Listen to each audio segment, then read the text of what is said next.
my great pleasure to introduce you to our next speaker, Sinead Williamson. Sinead got her PhD from the University of Cambridge. After that, she did a postdoc at Madrid University, and now she is assistant professor at the University of Texas at Austin. And today she is going to be speaking about Bayesian nonparametrics. Please join me in giving a very charming welcome to Sinead.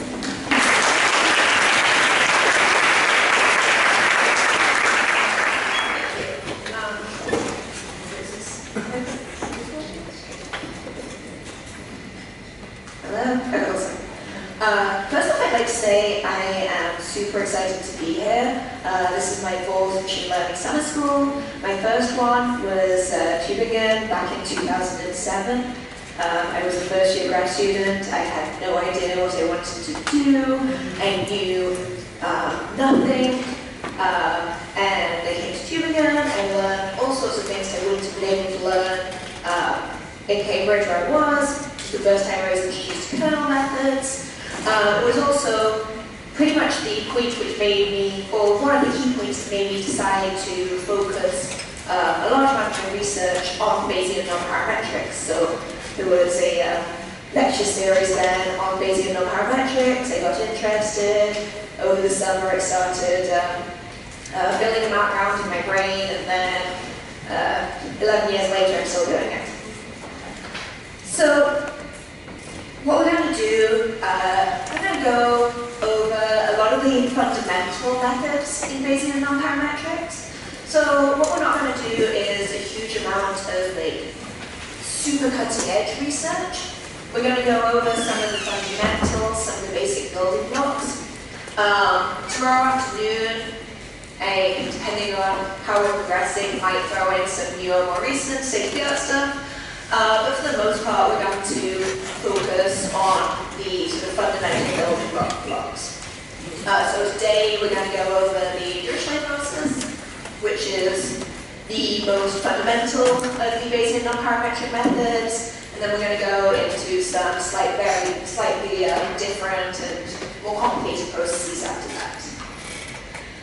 Now, Bayesian nonparametrics has a reputation for being kind of theoretical, math-heavy. I have tried not to make this super math-heavy because it is the end of the day. There is some math, and this is math that I've been looking at for a long time, and for many of you have never looked at before.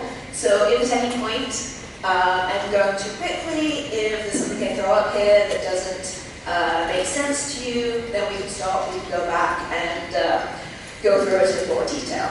And a lot of things I'm going to be presenting without proof, so that it doesn't get super dry and equation after equation after equation. Okay, so I know, sadly I've only got here this morning, so I haven't been able to sit in on most of them, but I know that we have seen a lot of various examples of Bayesian modeling. So I know Sinead talked about Bayesian machine learning. I know Rich Turner talked about Gaussian processes. I'm fairly sure there are several other courses that I'm blanking on. So I'm hoping that at least you've got a good idea of the general framework.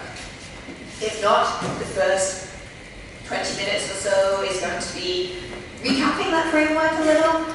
But probably what you've seen goes along the lines of, okay, I want to model some data, so I'm going to come up with some class of models. And this is going to be parameterized by some set of parameters. So if I'm modeling the distribution over heights, I would come up with maybe, I think that's a Gaussian, and I'm going to parameterize that by some mean and variance. And then I'm going to put a prior distribution of those parameters, categorizing basically my prior uncertainty. And then I'm going to apply Bayes' law. I'm going to update that prior distribution, which is the absence of data, to get a posterior distribution that incorporates the likelihood of those observations into that distribution. Now, there are three challenges here. First one is, how likelihood, how we decide what model to do. We're not going to cover that at all. The thing that we're going to cover mostly today is how we come up with our prior. So we're going to assume that we've come up with a reasonable model of how data is generated, given some set of parameters. We just don't know how to express our uncertainty about those parameters. The third challenge, which we will cover a little, is how to do that nice trivial step of update our posterior distribution. But for now, let's focus on what this prior might look like. Now, it's the old George Box truism that all models are wrong, but some models are useful. We want to find a class of models that is as useful as possible and that we can work with in a reasonably easy manner. So we want to have something that captures everything, well, hunches about the data, that isn't going to steer us massively wrong, that isn't going to have a lack of support in some area that we care about, and that is flexible enough to adapt. And this can be difficult. So one case that we see Bayesian inference is in topic models, where we're trying to capture the variation in a document by thinking about it in terms of being generated by a sequence of semantic topics. Now, that's all well and good, but in thinking about something as a combination of topics, there's the inherent question of what is the right number of topics. Okay, so if I have the New York Times as history, how do I decide how many topics I want to use to model that? And maybe I could go try a bunch of numbers, see which one gives me the best predicted likelihood, perhaps. But a related question is, what do I do if I know that I haven't seen all the topics that I'm going to see yet? So again, in the New York Times, maybe I looked at all of the previous episodes of the New York Times, and I decided that 2,756 is the right number of topics. And then tomorrow, Martians invade. But we don't have a topic for that, right? And probably that's not going to happen, but there is going to be things that happen in the future that we haven't seen before. So we want something that doesn't make very strong assumptions about the dimensionality of our data, and that doesn't assume that we've already seen all of those dimensionalities across which our data can vary along. Okay. So before we talk about what a Bayesian non-parametric model is, I want to talk about what I mean by a parametric model. So it's easy to think, parametric model. I know English, that must mean it has parameters. And that's true, a parametric model has parameters. But the key thing that makes it parametric as opposed to non-parametric is that it has a fixed, pre-specified set of global parameters. Okay, so one example is Bayesian linear regression. Okay, so we model our output as being normally distributed, given the dot product of our covariance x and some unknown parameters beta. So if each data point is p-dimensional, beta is also going to be p-dimensional. So no matter how many observations we see, it's always going to be described by those p beta coefficients and our variance. Okay. Similarly, if we have a mixture of k Gaussians, we can describe that with 2k plus 1 parameters. Okay. We have k Gaussians, each of them has a mean, each of them has a covariance. Maybe we have a probability vector that describes their relative popularities. And no matter how many data we see, we're never going to use more than those 2k plus 1 parameters. So a non-parametric model, despite what it may seem from the name, is not a model with no parameters. In fact, it's arguably kind of the opposite. So it's a model where the number of parameters can grow, can grow with the data size. Saying the number of parameters can grow with parameter size is kind of a tautology. What I meant to put there is that the number of parameters can grow with model size. So this is an analog with frequentist non-parametric methods. So things like kernel regression, right? We have a number of model components that grows with our data. And every time kernel density estimation. Every time we see a new data point, we stick a little kernel on top of it. Every data point adds a new little bump to our model. Bayesian non-parametric is the same idea, except it's in a Bayesian framework. And the way we do that in the Bayesian framework is to say, okay, I want to make sure my number of parameters will always grow. No matter how many parameters I've seen, no matter how much data I've seen, I always want to be able to allow another parameter. And the way we do that is say, okay, we're going to let there be infinitely many parameters. It's like I said, kind of the opposite of not having any parameters. Right? Non-parametric often can be thought of as meaning infinitely many parameters rather than 0 parameters. So,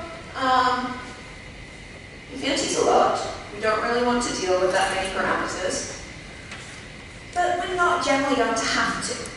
Okay? So in a mixture model, for example, we're only going to ever have one parameter associated with each data point. And all of our data sets are going to be finite. Okay? So if we have n data points, then we're only going to ever have at most n or n times some constant parameters are actually used to represent that data. So we've already seen in this summer school Gaussian processes. We can think of them as a Bayesian non-parametric analog to the Bayesian linear regression. Okay, so we have infinitely many degrees of freedom in a Gaussian process. And so the amount of information we need to represent that Gaussian process, the number of support points we need to represent our uncertainty about the hysteria, is going to grow with the number of data points. What we're going to focus on more today, because we've already seen a bunch of Gaussian processes, is extensions to models like a mixture of K Gaussians. Okay, so in the classic mixture of K Gaussians, we have K means, K covariances. What we're going to say instead is let there be infinitely many means, infinitely many covariances. So we're going to build up to this setting kind of gradually by starting off revisiting the parametric case, and then taking that tiny little step of going from finitely many parameters to infinitely many parameters. So let's say, and this is going to be the general framework that we're thinking about through today's lecture, that we want to model some data that looks kind of like this. So we have observations in some space, in this case R squared, and there seems to be some structure here. And we have 3 kind of clumps of data. So with our Bayesian hats on, what would be a natural way of specifying a class of models over this data set?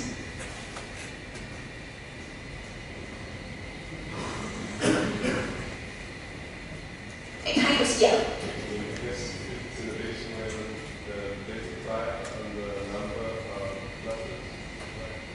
Okay, so we're actually going to go a little simpler than that. I'm going to assume by looking at this, there's 3 constants there, right? Sometimes it is easy to determine the number of parameters you need, right? And in this case, I feel fairly confident that there's 3. We'll get on to that part. But yes, a mixture of Gaussians, I kind of gave it away in the preliminary slide, is going to be a good default choice here. Okay, so I have 3 clusters, and they look kind of Gaussian, or at least they don't have any reason to believe they're anything more complicated than Gaussian. So I can parameterize this, like I said on the last slide, by a probability vector, which captures the proportions within each cluster. Right? This bottom left one seems a little more populous than the top cluster. And 3 means and covariances, 1 for each cluster. So we're assuming in a Bayesian picture model that our data was generated, or we can think of our data as being generated by saying, okay, I have my probability vector given the proportions. I'm going to pick a cluster based on that probability vector. Once I pick that cluster, I'm then going to look at the corresponding mean and covariance, and I'm going to sample from that Gaussian distribution. And so conditioned on what cluster we're in, which I'm representing here with a z sub I for the ith data point, then everything is just standard, normally distributed model. Okay. So we've probably seen something similar to this before. And this generative process, this generative way of thinking, allows us to build up our likelihood. So we can think of the likelihood of our n data points as being the product of each individual likelihood, right? We've got independent data points. And each individual data point is for the first cluster with probability pi1, and then has a normal likelihood under there, second cluster with probability pi2, and so on. Okay, so we can write down, and we can write it down in a more mathematical way than this, spelling out the normal likelihood, our likelihood for all of our data. But we need more than just the likelihood in order to specify a Bayesian model. Okay, we need a way of choosing our proportions, our mixing weights, and choosing those means and covariances. And because this is a Bayesian lecture, we're going to put a prior on them, and we're going to integrate them out. Okay? And you can pick whatever prior you want, but in the absence of any strong reason not to, you're usually going to want to use a conjugate prior.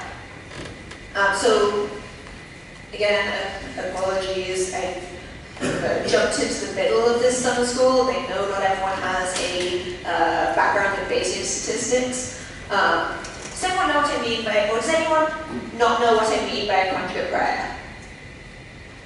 Okay, awesome. So, conjugate prior is basically, let's see, here's the chart. So, Bayes' law, we have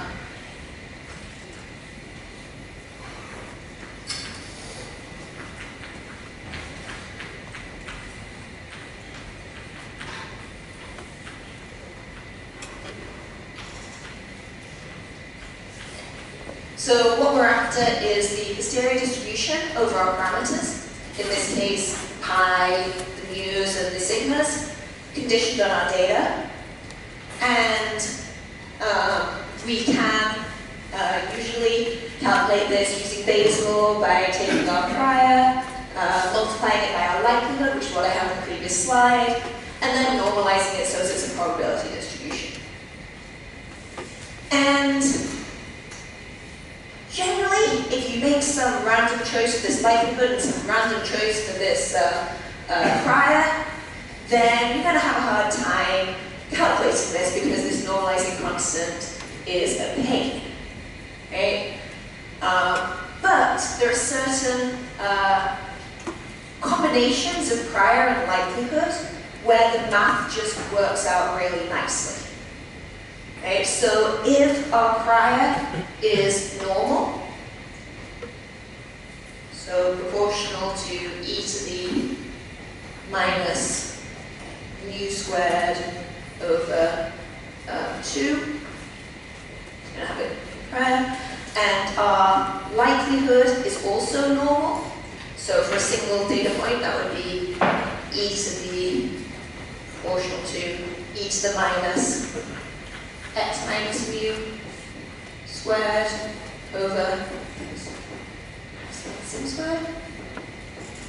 Then, if you multiply this likelihood, which is e to the something squared, by this likelihood, which is e to the something squared, you're going to get something that is e to the something squared. You rearrange that, you complete the squares, and you see, oh, my hysteria is going to be also in this form of families that can be represented as e to the negative something squared. Okay? It's also going to be a Gaussian. So if you have a conjugate family, you don't need to do any integration to figure out the normalizing constant. You just say, okay, if I got a Gaussian prior, Gaussian likelihood, my hysteria will be Gaussian, I know this. I can go on Wikipedia and look up the conjugate prior pages and see how I update my parameters. Or, do the math either way. And I go.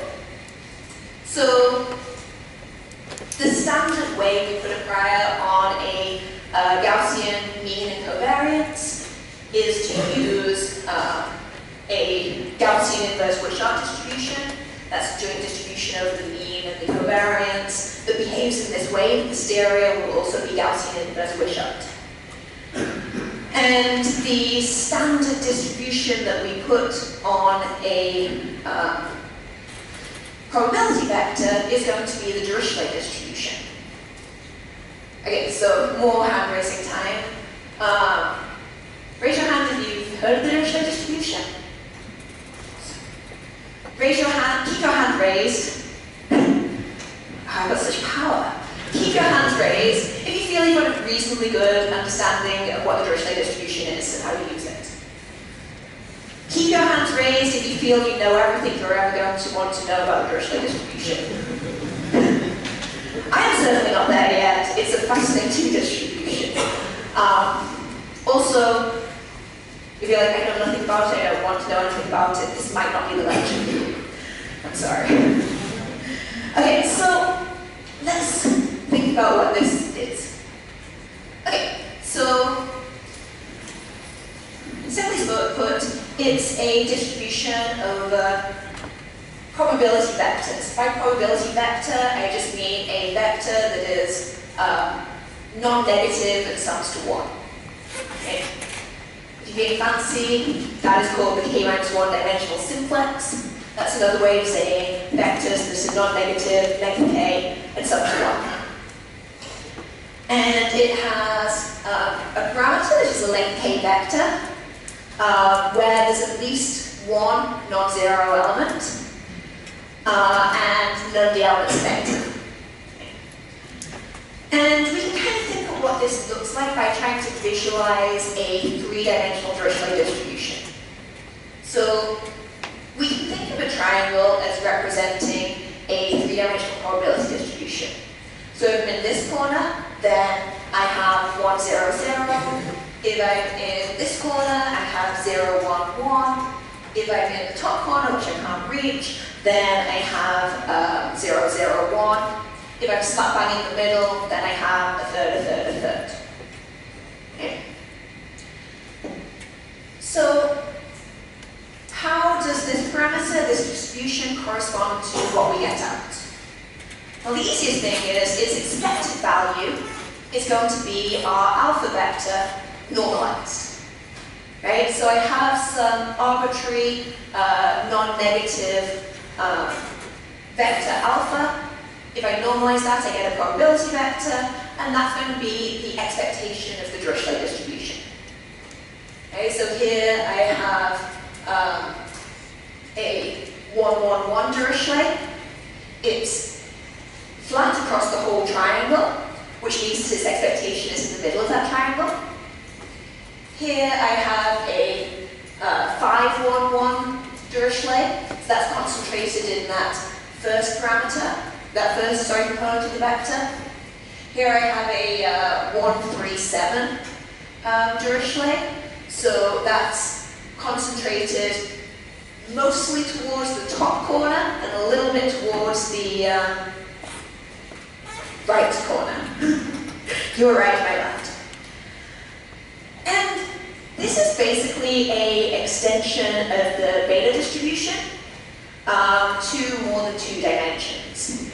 So if we have a 2-dimensional Dirichlet, that's exactly the same as a beta distribution, right, where we get out a probability vector of length 2, which we normally specify as just p, because the other element is 1 minus p.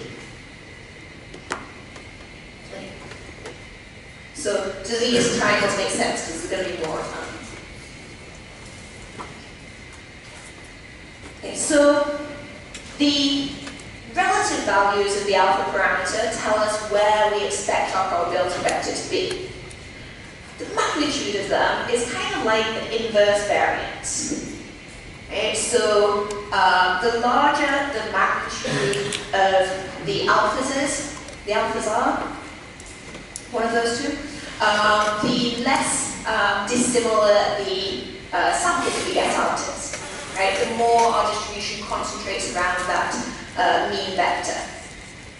Similarly, the smaller magnitude, the more diverse the samples are.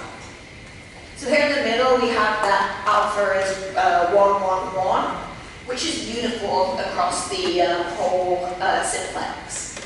Any probability vector is as likely as any other probability vector. Here on the right, I have alpha is 10, 10, 10. We have the same expectation in the middle of the triangle. So, how is it explicitly? The top one here is the density. This is some random sample state generated. But we tend to have things that are fairly close to that, that center. Okay, so we're more likely to have 0.3, 0.3, 0.4 than 1, 0, 0. If we go below 1, then we get the opposite effect. We are still a third on average, but most of the time we're at the extremities. We're close to 1, 0, 0, 0, 1, 1, 0, 0, 1. Okay, so we can think of this as being, yes?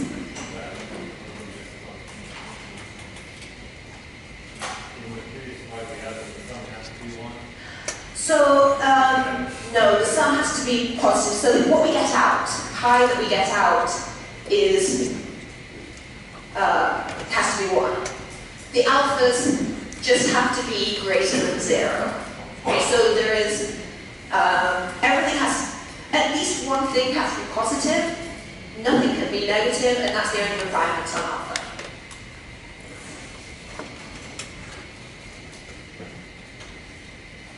So we can use this to kind of specify our prior information in a mixture model. So in our case here, I might say, they're probably going to be close to a third. I'm not seeing much data, so I might put a symmetric prior, so alpha, alpha, alpha. And I am reasonably uncertain about that, so maybe I go with alpha equals 1 to allow some variation around that. I just have one of these. Okay, so that's your Dirichlet distribution.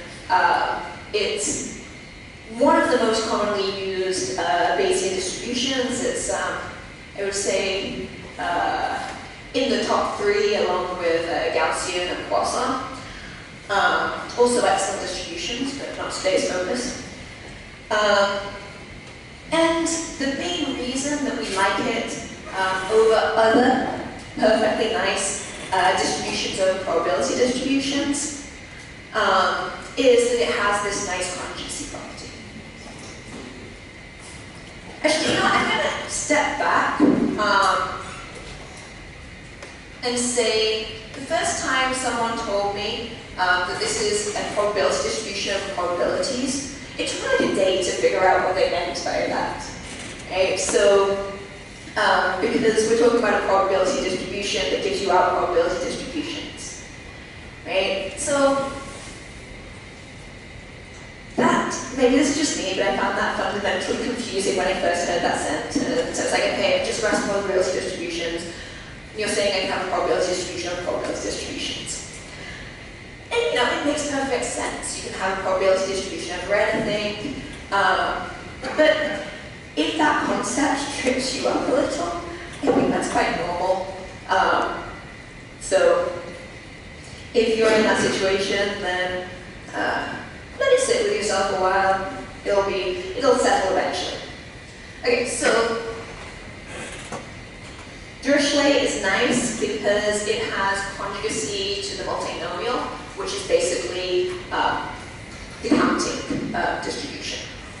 So this is nice, it gives me a better way than scrolling on the blackboard, of explaining what conjugacy is, because I actually have slides. So this is what the probability, the Dirichlet PDF looks like. You don't need to remember this. The key thing is it's proportional to the product of each of the entries to their corresponding hyperparameter minus 1. And a multinomial distribution, the probability mass function looks like that.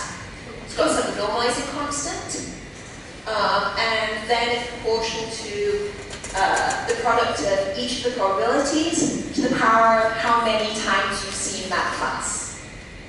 Okay.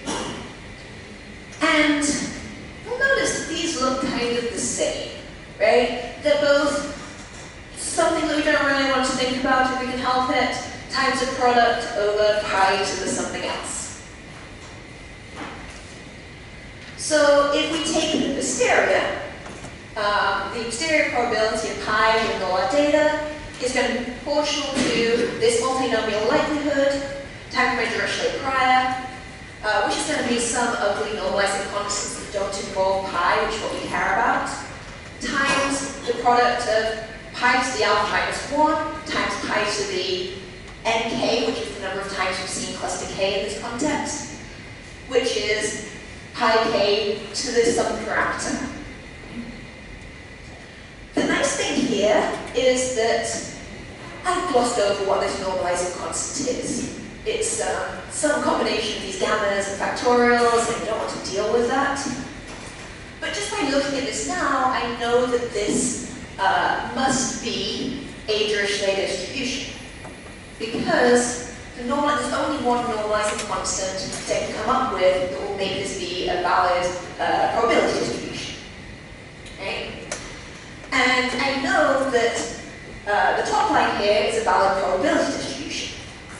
So if I have something that is the product of pi's to the something, if I multiply it by this combination of gamma functions, then I'm going to get a normalized probability distribution, and that normalized probability distribution is going to be a Dirichlet distribution. So I know that this must be a Dirichlet distribution posterior because it's proportional to something that looks like a Dirichlet. The only thing that's changed from this line to the top line is that my parameters, instead of being alpha, are now alpha plus the number of times we've seen that cluster. Okay. So this is the beauty of conjugate prior. You never need, once you've figured this out, you never need to do any math again except for some counting. Right? So now I know if I have a Dirichlet prior, a multinomial likelihood, then my posterior will also be a Dirichlet, and to get the parameters of that Dirichlet, I just need to count how many times I have seen that class. Okay, so if you've gone through previously the beta binomial, beta Bernoulli conjugate pair, you'll see this looks really similar to that. Okay, so that's nice, and means that we can do inference with this without ever needing to do an integral, which is great because integrals suck. It has a number of other nice properties. I'm going to go into two, because we're going to use these two. But it has basically endless nice properties. I would super recommend reading more about the Dirichlet distribution. It's one of my favorites. So The ones we're going to focus on are, if I've specified a k-dimensional Dirichlet distribution, but I actually want a larger or a smaller Dirichlet distribution, so over more or fewer than k components, how can I get that? So the first property we're going to look at, we're going to look at it without proof, is the agglomeration property. And this basically says, if I have a k-dimensional Dirichlet distribution, okay, I have k parameters, and every sample from that is going to be a k-dimensional probability vector.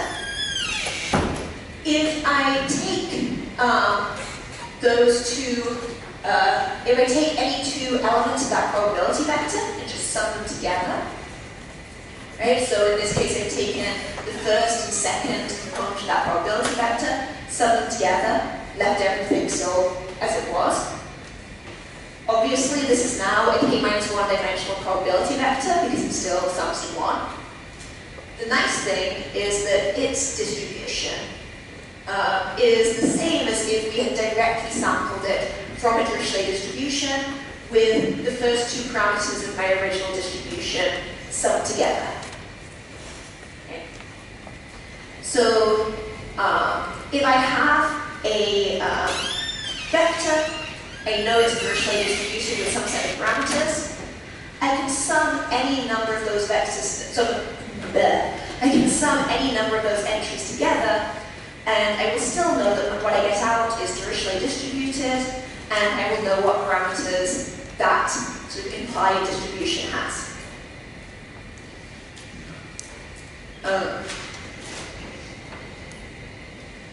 And this kind of suggests that we can do the reverse, right? So if I combine two elements and still have a Dirichlet, there must be some way of reversing that, right? Now, it's not quite as straightforward because there's only one way you can add two numbers together to get a number, but there's infinitely many ways you can split that number in two. So the decimation property, which is the opposite of the agglomeration property, is a little more involved. So let's say I have a too small Dirichlet distribution, and I want to expand it by 1. Okay, so I have some probability vector pi, and that's distributed according to a k-dimensional Dirichlet distribution. I can then sample a probability according to a beta distribution with here, this parameter is the same parameters I had up there, times by some non-negative constant, some constant between 0 and 1, and this is alpha 1 minus this number, right? So I'm kind of splitting that. If I then use this probability to break my first component into 2, okay, so I have my k-dimensional Dirichlet, I want to split up the first component into 2 components. So I sample from this beta distribution, whose parameters depend on the Dirichlet parameter for the first component. Then split on that, then I will end up with something which is again marginally Dirichlet distributed with parameters given by alpha times this splitting probability and alpha times 1 minus that splitting probability. Now, I realize I'm presenting this without proof, and there's a lot to take in there. I'm not bringing this up because I necessarily want you right now to have a deep understanding of what's going on here. For now, we're good with the general, hey, there are operations we can do to make a Dirichlet bigger and smaller. I am very happy at a later point when more interested people request it, if more interested people request it to go through this map, but for now we're just going to state that as a thing that is true. Because we're going to use it later. Okay. So, Dirichlet distribution, it has nice constancy property properties. It has some potentially interesting expansion and contraction properties. So now we know about the Dirichlet, we can get back to our mixture model. Right? So if I'm specifying this as a fully Bayesian model, I would say, okay, I'm going to sample pi for this Dirichlet distribution, because that will give me a probability vector. I'm going to sample my cluster parameters from some nice distribution of my choice. And then I'm going to assume that once I've got pi and these cluster parameters, everything proceeds as before. So I sample a data points cluster from pi, I then go to that cluster, look at the mean, look at the covariance, sample an actual observation, confirm that distribution. Okay, that is probably more than you expected to know about a parametric Bayesian model at the beginning of Bayesian non-parametric lecture. But we don't really have a hope of getting to the infinite dimensional case if we haven't got a grasp on the finite dimensional case. So before I move on, if anyone has something to I've not made clear here, please let me know so I can. Excellent.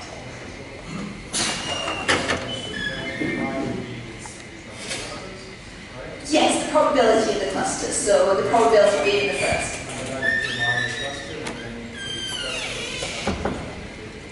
Right, exactly. So we're going to go into how we do posterior inferences in this in a moment. This is a very general framework. So if I had, if I wanted this to be count data, then I can put a Poisson here instead of a normal. If I want it to be behavioral tropes in mice, then I can come up with some appropriate distribution for behavior in mice and have 3 different types. But Gaussians are easy, so I like Gaussians. Yes. So that is a distribution over the mean and covariance. So the question was, what is the normal inverse Wishart? That is a distribution over the mean and covariance of the Gaussian. It's the default prior, I guess, if we're doing a Gaussian mixture model, because just like the posterior of the Dirichlet is also a Dirichlet, here the posterior distribution over mu and sigma, given we've seen Gaussian observations, will also be normal inverse Wishart. This is not going to be super important, but like for everything that they talk about here, if you're more comfortable, you can assume here that I have got fixed covariances and just a normal distribution on the means. It won't quite match the pictures where some of them have different covariances, but conceptually that's going to convey the same information. Yeah?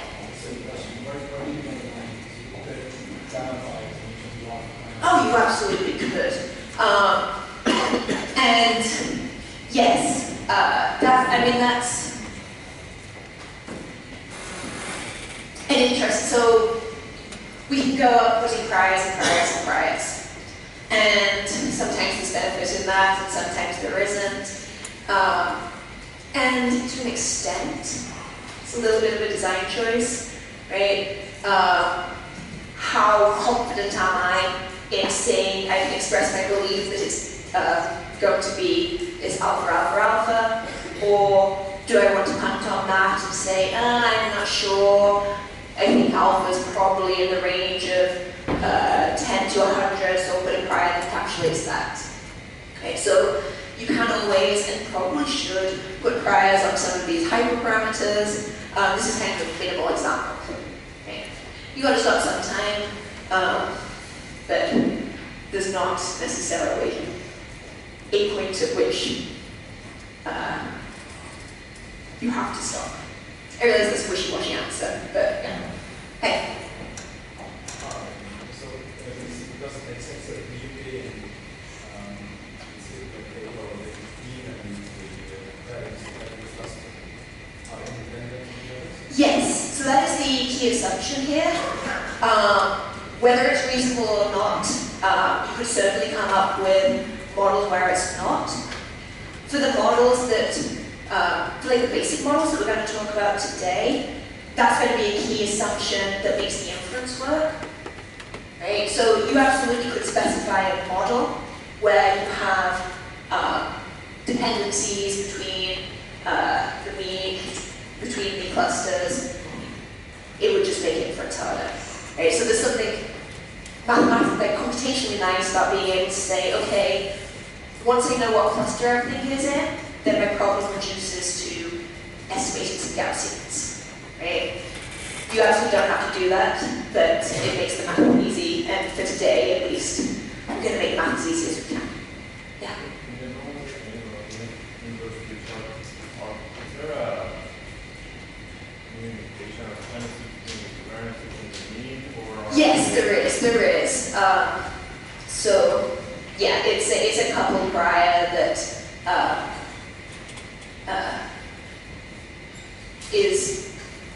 that couples the prior on the mean with the covariance that we get out. It's I'm kind of glossing over that now because it's kind of irrelevant for what we're focusing on, but yes, it's a couple prior related. Yes. The normalizations of the could we add a term in any order, or so is it always first to like first? No, you can absolutely just reorder that. You can reorder this, right? It's so if we look at the PDF, it's symmetric, right? It doesn't have an ordering component in it. So yes.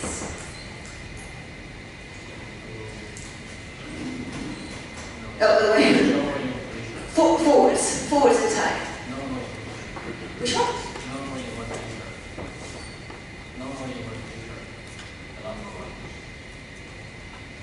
Okay. Here you go new key and then so you go new key from a normal and you go from It is very close to the same as first drawing mean from a normal and drawing sigma from an inverse Wishart. The sigma affects you, right? So sigma is used up to a scaling constant as the covariance from you. So they're not independent, but they absolutely could be. Like in practice, you usually use them be independent because it's a bit easier. Okay.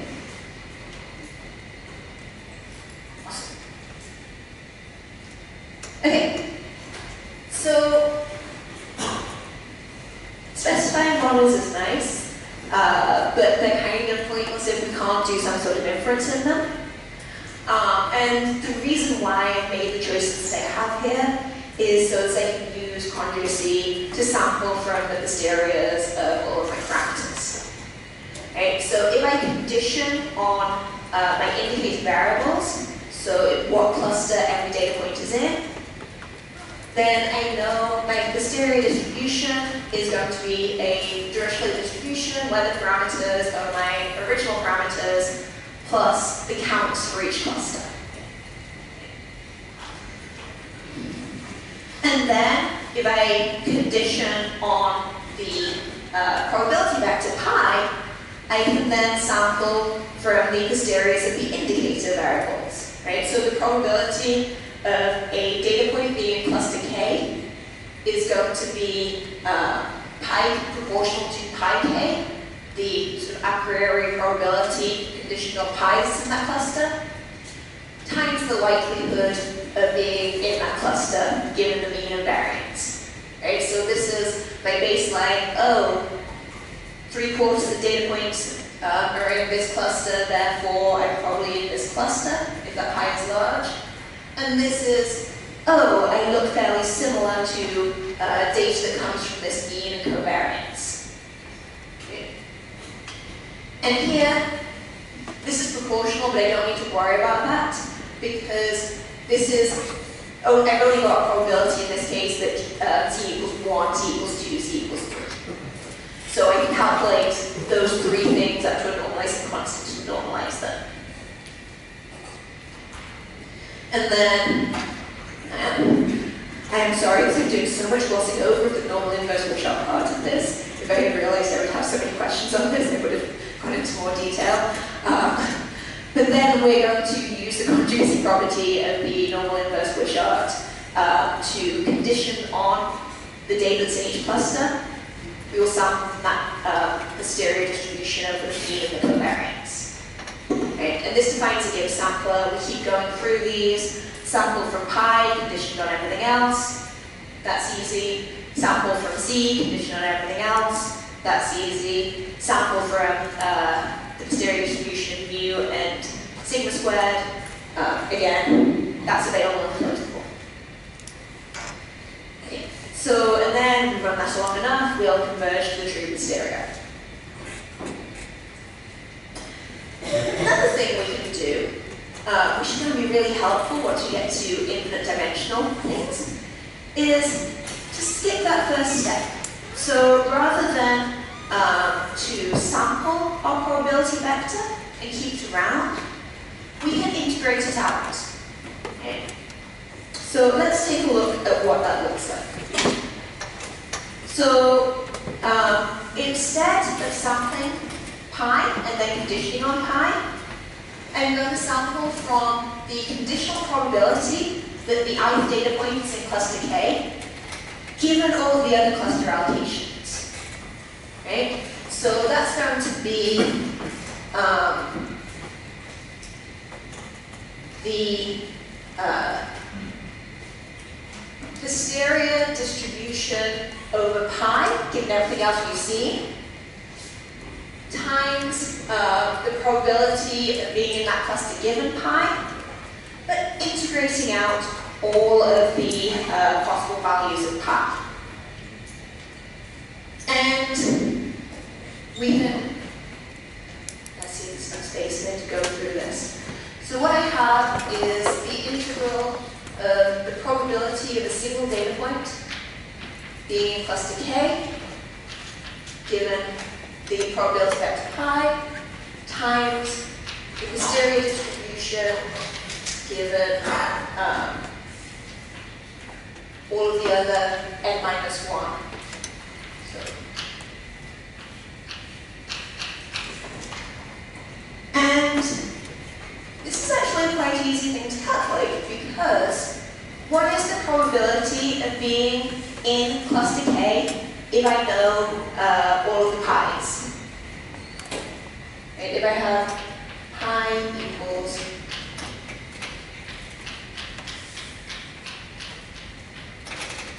what is the probability, if that is my pi, that I'm in cluster 1?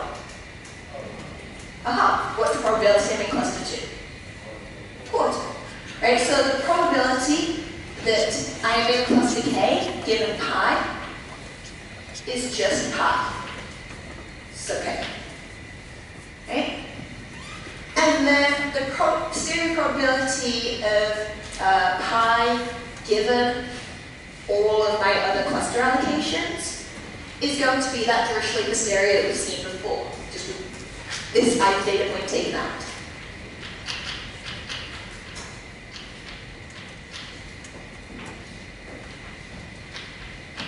So what I've got is an integral over a probability distribution times the random we can take care about.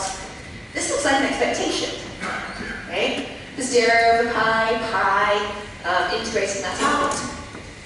And what we have is going to be the expectation of that hysteria Dirichlet process given all of the data points except for the current one. Okay, so remember the expectation is the normalized vector of alphas.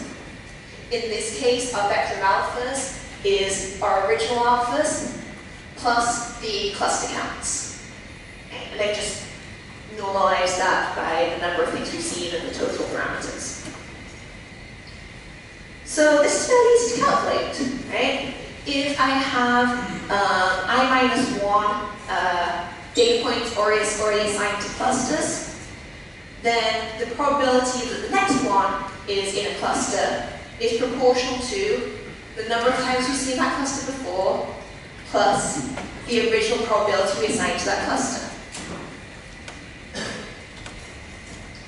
And one way that is kind of intuitive to describe this visually is to think of this as being a sequence for sampling balls out of an urn. Okay, so I'm going to start off with K different coloured balls in an urn. I can't draw very well, so my urn looks remarkably like a rectangle, but imagine it's something beautiful and Grecian. So here K equals 3, and I've got a symmetric prior, so alpha 1 is alpha 2 is alpha 3, so they're all the same size. What I'm going to do is build up a sequence of observations by reaching into the urn, picking out a ball with probability proportional to its size, looking at what color it is, putting it back in the urn, and then putting another ball of the same color. Okay? So my first observation was red, which let's say that's cluster 2. Now that I've seen that, there's my original red ball plus an extra size 1 ball. I reach in again, pick something proportional to its size, this time I get blue. So my second observation is blue, throw that back in, throw in a ball of size 1. And then I keep doing this. So reach in again, now I've got a blue, put that back in, another ball. Oh, went too far. So this captures what's going on here in this conditional distribution of the ith observation given the previous one. Right? I am more likely to see things that I have seen before, and when I haven't seen anything, the probability of seeing a given color is based on just its prior parameters. Okay, so let's think about what this means. In this urn representation, if I'm sampling my ith ball, I've already seen I-1 balls. Does the probability of having a red ball depend on how many red balls I've seen before? Raise your hand if yes. Raise your hand if no. Okay, so it is going to. The more red balls we have in here, the higher the chance we reach in a large red ball. Okay? So we do have that the conditional distribution of what we pick out depends on what's already happened. Right? We don't have an IID distribution. Right? An IID distribution would be whenever we go to the urn, it doesn't matter what we've seen before, we'll get a red ball with some fixed probability, blue ball with some fixed probability. That's not happening here. Okay, slightly different question. So, does changing the order of the sequence matter? Am I just as likely to get a red ball, a red ball, a red ball, then a blue ball, and a green ball, as I am to get a green ball, a red ball, a blue ball, a red ball, and a red ball? Right? Will these have always the same probability or sometimes different probabilities? This is the kind of harder one. Okay, so let's do raise your hand if you think that this equality is going to be true. And if you think it's going to be false or not true in general. Okay. It actually is true, but it's not obvious, right? The first one was a little more obvious because you can picture this. This one is not as obvious. So one way you can convince yourself is, hey, if I'm looking at this urn now, it doesn't matter what order those things happened, right? The probability of the next ball is going to be the same, whichever order I saw these colored balls in. But that's kind of a vague argument, so maybe we should just actually go and double check. Okay. So again, first time I saw this, I was like, that doesn't sound right. So I went and got my pen and paper and wrote out the probability of these things. So we can write out the probability of getting the first sequence. Okay. Probability of the first ball is proportional to the original size of that ball, normalizing constant to the sum of all the balls. Then the next red, we've already seen one red, so we've got alpha red plus 1. Third ball, we've already seen 2 reds, alpha plus 2. Fourth ball, we've never seen a blue before, so that's just alpha blue. Fifth ball, we've never seen green before, so that's just alpha green. And if we do this for an alternative ordering, then never seen a green before, so alpha green. Never seen a red before, so alpha red. Never seen blue before, so alpha blue. Oh, we've seen 1 red, so alpha red plus 1. Oh, we've seen 2 reds, alpha red plus 2. So, in the numerator, it's clear that as we build this up, we're going to have the same terms coming up. Right? There's 3 reds, so whatever order we see them, there has to have been a time when we saw the first red, and we had something proportional to alpha red. A time when we saw the second red, and had something proportional to alpha red plus 1. A time when we saw the third red, and had something proportional to alpha red plus 2. And the normalizing constants are going to be the same, because at each point that's just how many balls we've seen, plus the total amount of ball we had in there at the beginning. Okay? So we're always going to get the same probability, no matter what order we saw them in. So this idea that the order doesn't matter, but we don't necessarily have IID observations, is what's called exchangeability. Right? So exchangeability just means that the probability of a sequence doesn't depend on the order that we saw it in. And this is really useful from a practical point of view, because it means we can always treat a given observation as if it was the last thing that we've seen. Okay? So I know that the conditional probability of being in cluster K, given I've seen I-1 previous balls, is proportional to the number of those balls that were in cluster K plus the alpha for that cluster. But every ball that I see, I can just pretend that was the last one, right? So in my mixture model, I don't have a specific order of data points. They're in some order on my machine, so maybe I've got one type labeled x1. I want to know what the conditional distribution of its cluster allocation is. I know where everything else currently is. So I can pretend that was the last one and use the conditional probability that it's in cluster K given all of the other components, all of the other balls that are in clusters, whether they happen to have been before or after. Right, so this notation here, Z negative I, means all of these E's other than component I. So if I have one element of my mixture model in isolation, and I want to update which cluster it's in, I can pretend it's the last one I've seen, and say it's going to be in cluster 1 with probability proportional to the number of all the other data points that are in cluster 1 plus alpha 1. In cluster 2 with probability proportional to all of the things that are in cluster 2 plus alpha 2, and so on. So now I can construct a gift sampler where I never sample pi.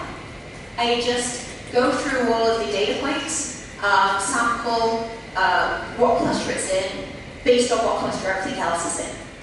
So this will slowly shuffle things around until we get to the full Wisteria.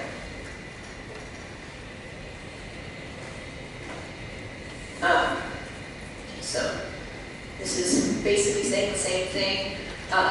We directly use our conditional likelihood of being in that cluster, combine it with our likelihood to construct a gift sampler.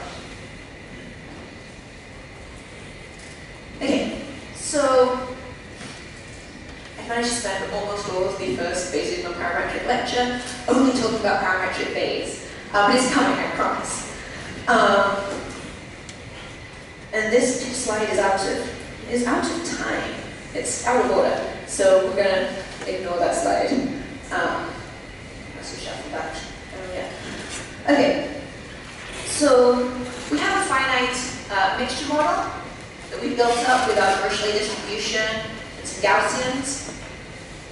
We've got two ways of doing inference. One where we alternate between sampling the probabilities and then sampling the clusters, and then doing self-driven means. And one where we just sample each cluster indicator in turn and never worry about that. So these are going to be useful. It might be unclear now why we might want to do this, but this is going to be useful once we get into a more complicated setting. So we want to get on to the infinite case, so let's quickly at the end of the parametric part. Are there any more questions on that? Obviously I want to stop if there are questions. Yes. Hi.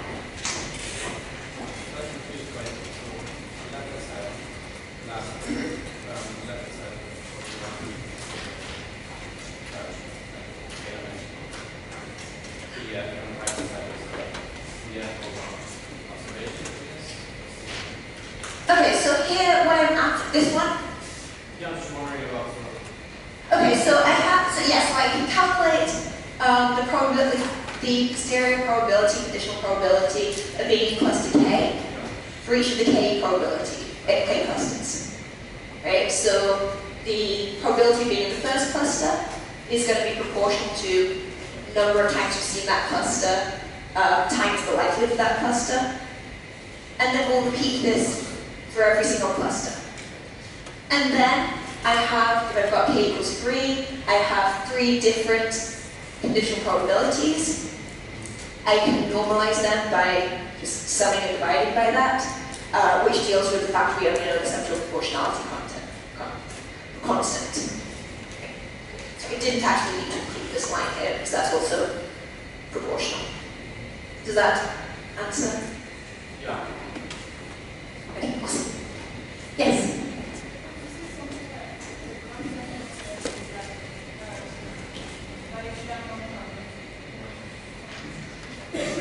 Yeah, so this basic non-parametrics kind of splits into Gaussian processes and a whole host of things that aren't Gaussian processes.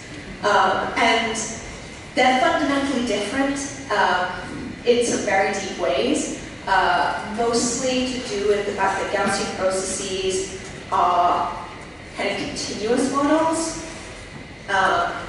whereas things like Dirichlet processes and Bay processes assume some sort of this like clustering behavior where we have multiple things in one component. That is an excellent question. I'm going to come back into that. I'm going to come back to that once we've gotten to some of the actual non-parametrics to give, so they can give a proper contrast of what I mean by that. But that's an excellent question, and yeah, there is a lot of similarities between the two, but it's kind of not obvious at first glance. Okay. Okay. All right. So let's begin basic non-parametrics. So Dirichlet distribution is an excellent distribution, like I said, one of the top 3. But it assumes we know the number of clusters. Okay? And sometimes we just don't. So previously we saw a nice, obvious, there are 3 clusters case. But here it's less obvious, right? So raise fingers to guess how many clusters you would think are in this data.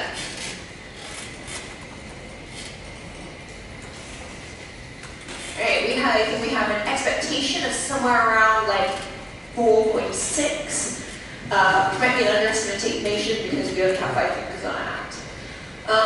Okay, so there's a number of ways we can imagine partitioning this. So I saw some 3s. That could be a reasonable partition. I saw some 4s. Maybe this is the right way that we would cluster it. This is actually how I generated the data. So there's 7 clusters here.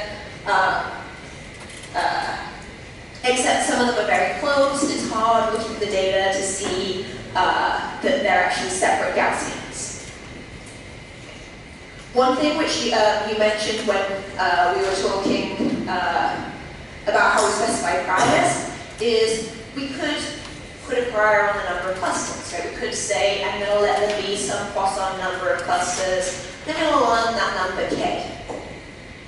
And that is a great solution. In many cases, that is the right solution. But the problem with that is, what if we know we're going to see more clusters in the future? Right? So maybe I can learn that 7 is the right number here, but maybe this is just a tiny subset of my data, and I know there's going to be more clusters that I haven't seen yet. Okay, so that could fail in that setting. So we're going to make sure we always have more clusters than we actually need. Okay, so far we've had k clusters. We only know that's going to be more clusters than we actually need if we have fewer than k data points. Right? If we have more than k data points, we might have underestimated the number of clusters. Now, one thing you could do, which is a fairly reasonable thing to do in practice, is say, you know what, I'm just going to make k really big, so as I practically never run out of clusters. But there's something a little dissatisfying about that, because eventually you'll have that much data. So what we do is say, okay, instead of having k components, we're going to have infinitely many components. Okay, so I'm going to replace my k-dimensional vector pi with a infinite dimensional vector pi with elements indexed by 1 to infinity. Now, I can't visualize an infinite dimensional vector either. We're going to have some visualizations of that. So, infinity seems like overkill, because we know that's going to be way too many for our data, but it certainly satisfies our requirement that we will always have at least enough clusters. And we're often going to have much smaller than n clusters if we use this. So pi is an infinite dimensional probability vector, and of those infinitely many, there's going to be some that are bigger than others. Right? Otherwise, they're all going to be basically zero size. Okay, so for this to be interesting, we'll have some large probabilities, and then a very, very long tail of vanishing small probabilities. So if I have one large probability, I'm going to have a lot of data associated with that cluster, even if I have infinitely many clusters. So for a finite data set, if I specify my model like this, I will use at most n clusters, but typically I will use a smaller number of clusters, and that number of clusters is going to be random. Okay, so this is one of the differences between these models and the Gaussian process. So Gaussian process has an infinite number of parameters, but we don't have this idea of it being like one big component that has multiple data points associated with it. We have a linear growing number of parameters. So we want something that's like Dirichlet prior, because we like the Dirichlet, well, I like the Dirichlet prior, hopefully some of you now like the Dirichlet prior, but it has an infinite number of components. So this is where our decimation property comes in. Right, so remember I introduced that as a way of taking a k-dimensional Dirichlet distribution and splitting up components so they get a bigger Dirichlet distribution. What we're going to do is we're going to do that and keep doing that and keep doing that and keep doing that and keep doing that, and then some hand-wavy magic happens, and then suddenly we're at infinity. So I'm going to start off with a Dirichlet alpha over 2 distribution, also known as a beta alpha over 2 distribution. So I have a random 2-dimensional probability vector, which I've represented using this histogram. I'm then going to use my decimation property, my beta splitting rule, to split each of these components. So I have sampled a beta splitting probability for this half, put most of the mass here, and a beta limit probability for this part. Okay, so the amount of mass to the left of 0.5 is the same in both of these cases. It's just been split unequally. Okay? And because of the decimation property, I know that this is giving me something that is exactly the same as if I, well, that has the same distribution as if I sampled from a Dirichlet alpha over 4, alpha over 4, alpha over 4, alpha over 4 distribution. And then I can do this again. And that was an alpha over 8, alpha over 8, alpha over 8. Then you do it again, and you do it again, and again. And, you know, technically infinitely many times, but even as we're, so this is, I think, around alpha over 16, alpha over 16, or maybe 32. It's already having some of the probabilities get really, really small, but there's still some pretty big ones, right? And I can imagine doing this again and again and again, until I actually, there you go, hand wavy, and that sort of light speed jump from finite to infinity, but hand wavy, I can imagine doing this again and again and again, until I have infinitely many components in my probability vector. And we're still going to see this behavior where, let's go back in time, we tend to have some bigger than others, right? So we have now a very large probability vector, but there's still a fairly high probability, if I was to sample from that, of getting this component or this component.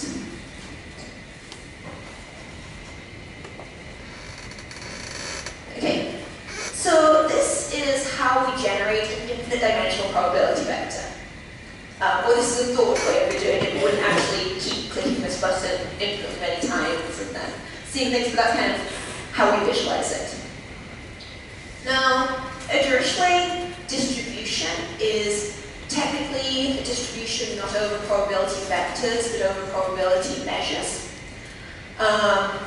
When I say a probability measure, what I mean is each of these elements of my vector is associated with a parameter. And you can think of this, if you take measure theory, you can think of this as a atomic measure in the space of all possible parameters. If you haven't taken measure theory, never mind, that is the only time I'm going to mention measure theory. It's not super important.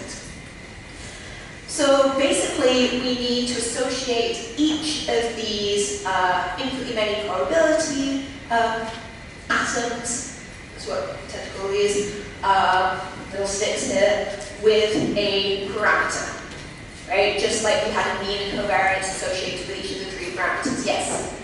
Can you give some intuition of why that becomes atomic rather than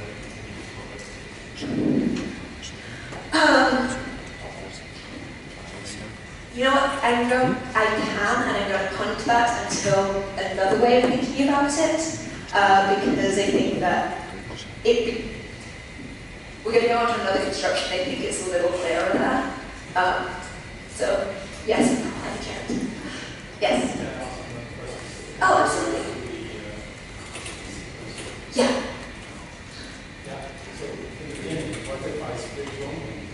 So there is no wrong. This is a random process, right? So if I repeated this, so the first is like, so the split, say, when I split together, I already done the right. So this is a way of generating samples from the prior, right? There isn't any right answer. Like,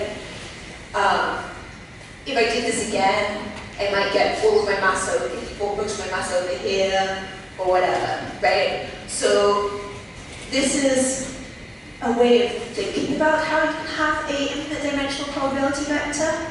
It's not a practical way of doing inference with it, right? So it's kind of a way of, you could imagine, if I was a lot more proactive with my slides, I would have embedded something that makes this random, so it's different each time. But you could imagine this will give you something different each time.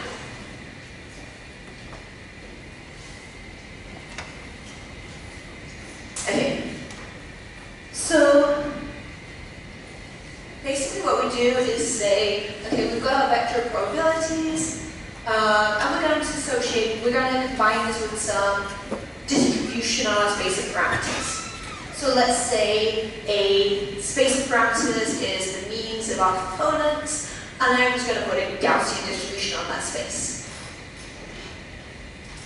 So now I can generate a probability measure by taking each of these probabilities, and for each one, sampling a location from this probability distribution. Okay, so in a mixed model setting, that's like saying, okay, this cluster has probability about 0.5, and I'm going to sample a mean for that cluster, and I end up around here. And I'm going to keep doing that until I've run out my infinitely many probabilities, and then I get a sample from a Dirichlet process. So a Dirichlet process implies both this sequence of probabilities and the parameters associated with those probabilities. So it's like a combination, an infinite extension of the combination of the Dirichlet distribution and that, in the previous case, normal inverse Wishart way of generating the cluster parameters. So, like I said, I will comment on explanation of why for a little bit. We end up with something that has infinite, countably infinite atoms. They don't tend to have more atoms in the areas that have high probability under our base measure, our Gaussian. Yeah, we're going to work with this. Now, we can use our intuition about how the parameters of the Dirichlet distribution affect what we get out to think about what the parameters of the Dirichlet process, this alpha that we use to split, and the H, which is our Gaussian distribution here, determine the properties of the resulting random probability distribution. So H is straightforward. It determines where we expect our parameters to be, right? It is basically a prior on our cluster components in a mixture one. Concentration parameter alpha. Remember, we generated this by taking a alpha over 2, and splitting and splitting and splitting to get an alpha over k, alpha over k, alpha over k, and taking k to infinity. So in the finite k case, the alpha controlled the mean, and it controlled the inverse variance of our probability distribution. So the smaller alpha was, the more dissimilar our samples look from each other. Right? The larger alpha was, the closer our samples were to the center of that triangle. The smaller it was, the closer they were to the corners of the simplex, where we're closer to having 1, 0, 0, 0. Now, the same thing applies here. Right? So as we increase alpha, we have things that look less sparse.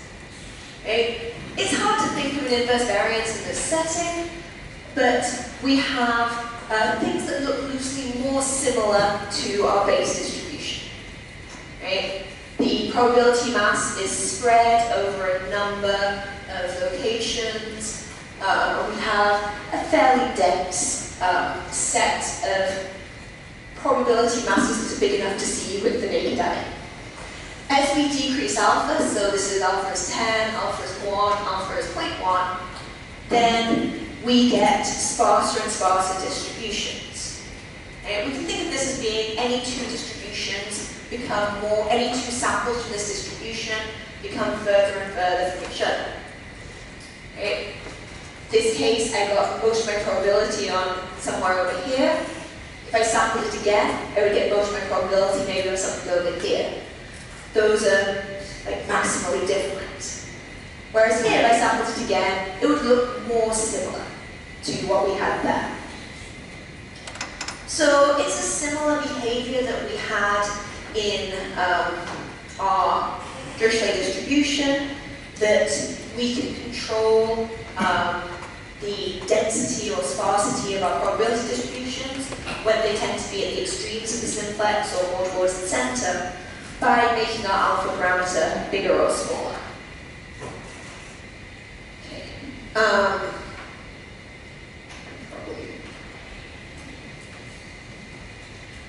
I think, given it's like 2 minutes to 6 by my watch, this might be a reasonable point to stop and take some questions. So we will continue. I'll continue on this tomorrow. We're taking a little while to like ramp up to the non-parametrics part, but I'm kind of glad we did, because if people aren't solid on like parametric setting, then we're going to get totally lost as we get further in. Any questions from the audience? Yeah.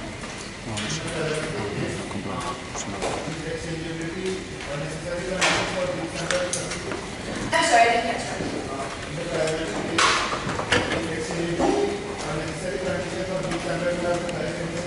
Is what is, sorry.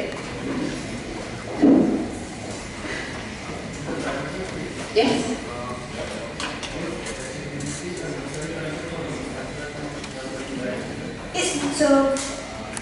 So the question was, I'm sorry, is exchangeability necessary for the given sampler to have the right inference?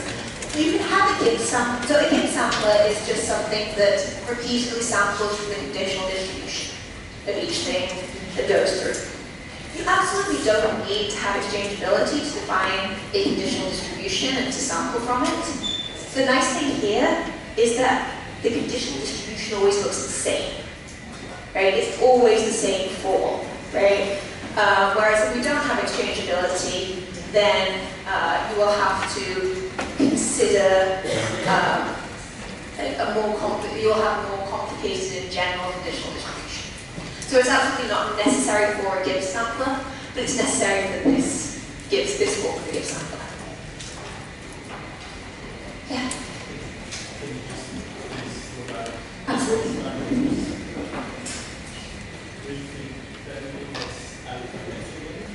Sure, so alpha is directly, so when we were here, so alpha is the parameters of, so this is an alpha over 4, alpha over 4, right? So we can think of it as analogous to the sum of all the parameters in a Dirichlet distribution. In the finite case, that's then split between 4 things, now it's split between infinitely many things. But what it does is control basically how many things we expect to see over a certain size. And that has a direct parallel, this way back.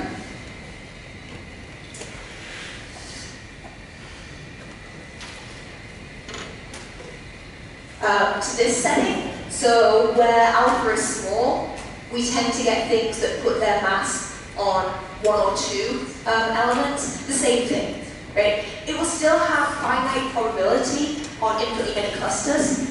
It just decays much more quickly from a high point if it's alpha small. And then H just is analogous to our prior over the parameters. Okay, so for historical reasons, the Dirichlet process would combine here's the probabilities and here's what the parameters are. So you can think of it as being it's a two-step process, but that's how it tends to be written, as these 2 steps together.